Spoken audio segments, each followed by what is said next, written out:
আসসালামু আলাইকুম এভরিওয়ান। আজকে আপনাদের সাথে খুবই সহজে মজাদার ফিরনির রেসিপি শেয়ার করব, যা তৈরি করতে মাত্র 5 মিনিট লেগেছে।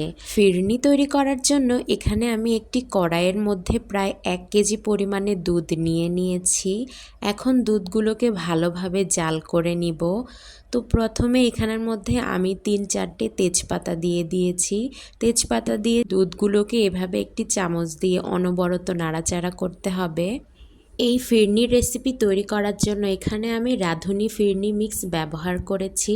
আপনারা চাইলে অন্য কোনো ব্র্যান্ডেরও ব্যবহার করতে পারেন। তো এখন 1 বাটি পরিমাণে ফিরনি আমি এই দুধের মধ্যে দিয়ে দেব। আলতো হাতে দিয়ে দিবেন। দিয়ে দেওয়ার পরে চামচ দিয়ে এই ফিরনিগুলোকে দুধের সাথে ভালোভাবে নাড়িয়ে নেবেন। রান্নার এই পর্যায়ে ফিরনিগুলোর মধ্যে সামান্য লবণ দিয়ে দিবেন। আমাদের বাসায় আমি, আমার ভাই বোন আমরা সবাই ফিরনি খেতে খুবই পছন্দ করি। তাই আম্মু মাঝে মাঝে আমাদেরকে এভাবে ফিরনি রান্না করে দেয়। খুবই অল্প উপকরণে এবং অল্প সময়ে খুবই মজাদার ফিরনি রান্না করতে চাইলে আপনারা অবশ্যই রেসিপিটি একবার হলেও ট্রাই করবেন। ফিরনি রান্নার সময় কিন্তু অনবরত নাড়াচাড়া করতে থাকতেই হবে, যেভাবে আমি করছি।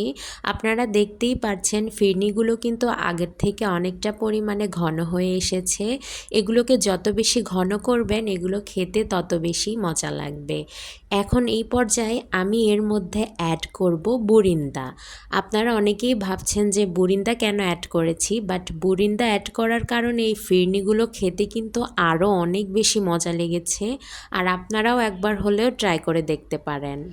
আরও কিছুক্ষণ ভালোভাবে জাল করে রান্না করার পরে আমার ফিরনিগুলো একদম তৈরি হয়ে গিয়েছে।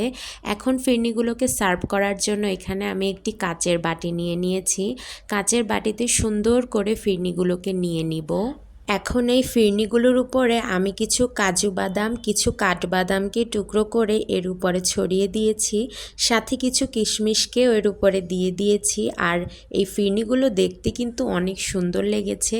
আর মাশাল্লাহ এগুলো খেতেও একদম দারুণ ছিল।